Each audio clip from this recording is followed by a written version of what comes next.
En el sur, criar a los hijos tenía más que ver con respetar a tus padres y mantener la boca cerrada. Hoy funciona al revés, se trata de respetar a los niños. En mi casa, jamás se permitió mostrar desacuerdo con alguno de los progenitores. No importaba lo mal que fuera todo, se daba por sentado que guardarías silencio, y si no lo cumplías había consecuencias. En la Biblia se dice que tu lengua es tu espada. Mi lengua y mi espada fueron mi canto. Me pasé cantando toda la niñez.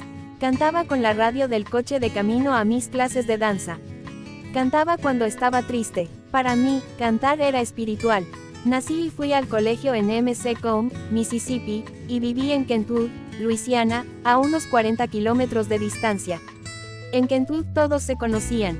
Las puertas estaban siempre abiertas, la vida social giraba en torno a la iglesia y las fiestas en los patios traseros de las casas, a los niños se los vestía conjuntados y todo el mundo sabía disparar un arma. La principal zona histórica era Camp Moore, una base de entrenamiento militar del ejército confederado construida por Jefferson Davis. Todos los años se celebra una recreación de la guerra civil el fin de semana previo a Acción de Gracias, y el ver a esas personas vestidas con uniformes era un recordatorio de que se acercaban las fiestas. Me encantaba esa época del año, chocolate caliente, el olor a chimenea en el salón de casa, los colores otoñales de las hojas en el suelo. Teníamos una pequeña casa de ladrillo con paredes empapeladas de color verde a rayas y revestidas de madera. De niña, iba a una hamburguesería de la cadena Sonic, conducía karts, jugaba a baloncesto y asistía a una pequeña escuela cristiana llamada Park Lane Academy. La primera vez que realmente me conmoví y sentí escalofríos recorriendo mi columna vertebral fue al oír a nuestra asistenta cantando en la lavandería. Siempre me encargué yo de lavar y planchar la ropa en casa, pero, cuando las cosas mejoraban económicamente, mi madre contrataba a alguien para que ayudara. La asistenta cantaba gospel, y literalmente fue un despertar a un mundo por completo nuevo. Nunca lo olvidaré. Desde entonces, mi anhelo y pasión por cantar no han hecho más que crecer. Cantar es mágico. Cuando canto, soy dueña de mi esencia. Me puedo comunicar con pureza. Cuando cantas, dejas de usar el lenguaje habitual de, hola, ¿qué tal? Eres capaz de expresar cosas que son mucho más profundas. Cantar te lleva a un espacio místico donde el lenguaje deja de importar, donde todo es posible. Lo único que quería era evadirme del mundo del día a día y entrar en ese reino donde podía expresarme sin pensar. Cuando estaba ensimismada en mis pensamientos, mi mente se llenaba de preocupaciones y miedos. La música acallaba ese ruido, me hacía sentir segura y me llevaba a un lugar puro donde podía expresarme de la manera exacta en que deseaba ser vista y oída. Cantar me llevaba en presencia de lo divino. Mientras cantaba, me sentía casi fuera del mundo. Podía estar jugando a videojuegos o haciendo volteretas laterales en el patio trasero, pero mis pensamientos, sentimientos y esperanzas estaban en otro lugar. Me esforcé mucho por conseguir que las cosas fueran como yo quería. Me lo tomaba muy en serio cuando grababa videoclips tontorrones con las canciones de Mariah Carey en el patio trasero de la casa de mi amiga. A los 8 años, me creía directora de cine.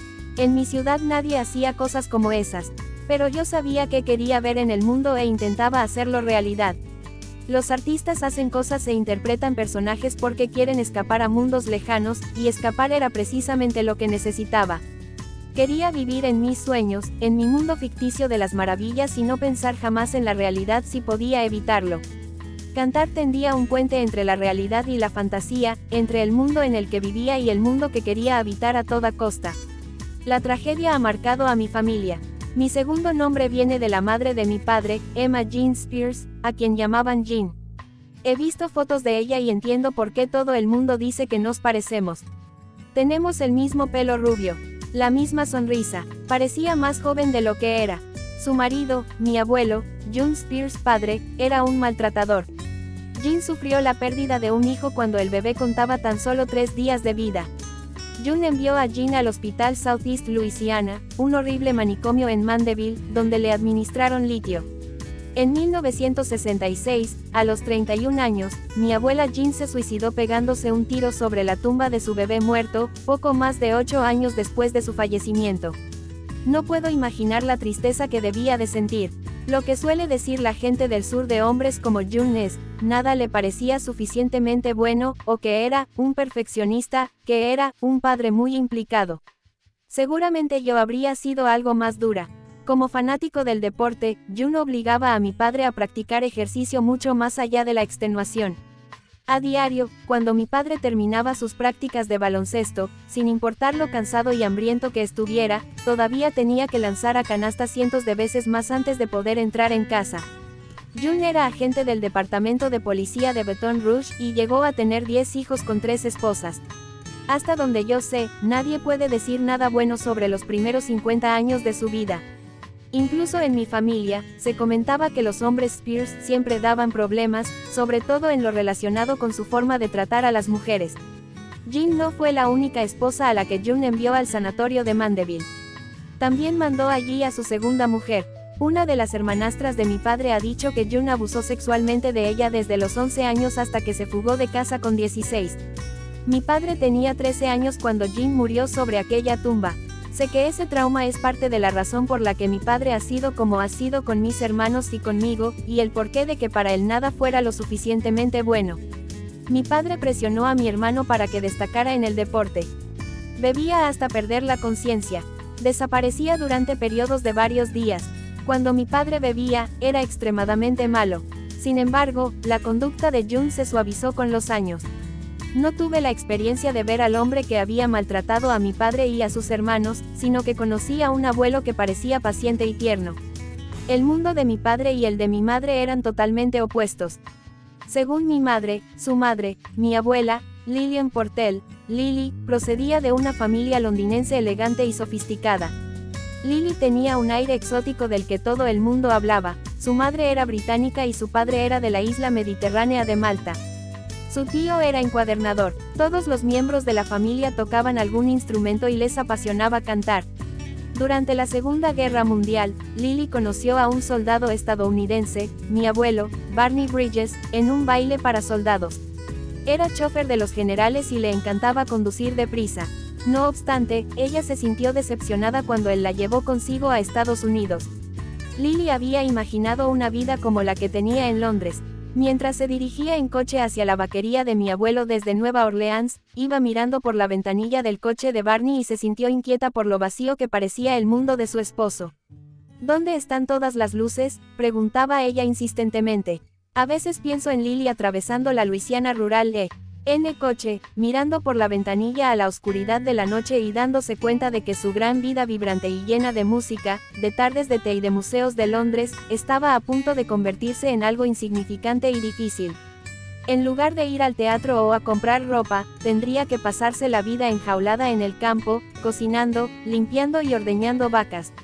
Así pues, mi abuela guardó silencio, leyó miles de libros, se obsesionó con la limpieza y añoró Londres hasta el día de su muerte.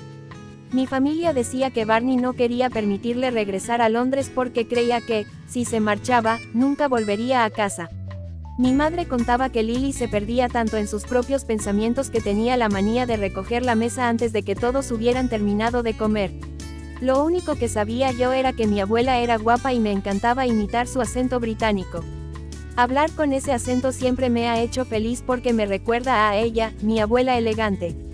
Deseaba tener sus modales y su voz cantarina. Como Lily tenía dinero, mi madre, Lynn, su hermano, Sonny, y su hermana, Sandra, crecieron en la abundancia, sobre todo considerando lo que era la Luisiana rural. Aunque eran protestantes, mi madre iba a una escuela católica. De adolescente era preciosa, con el pelo negro corto. Siempre acudía al colegio con las botas más altas y las faldas más cortas. Salía con los chicos más divertidos del pueblo, que la llevaban a pasear en moto. Mi padre se interesó en ella, ¿cómo no? Además, seguramente porque Jun lo hacía entrenar con tanta intensidad, mi padre era buenísimo en los deportes. La gente recorría kilómetros para verle jugar al baloncesto. Mi madre lo vio y se preguntó, oh, ¿quién es ese chico?